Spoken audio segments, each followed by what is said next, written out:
If you're selling a car, one of the most important steps is signing the title over to the new owner. It's a straightforward process, but there are a few details that make a big difference. First, the seller needs to release ownership by signing the title. The name on the front of the title has to match the person signing. If there are two owners listed, pay close attention to how the names are written.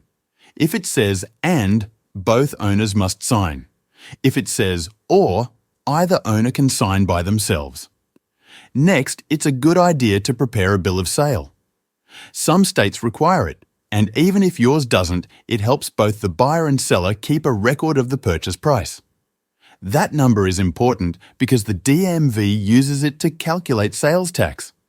After the title is signed and the bill of sale is ready, the buyer takes those documents to the DMV.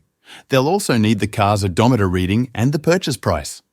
The DMV will issue a new registration and eventually mail the new title to the buyer. Most states provide a temporary registration right away, so the car can be driven legally while the paperwork is processed.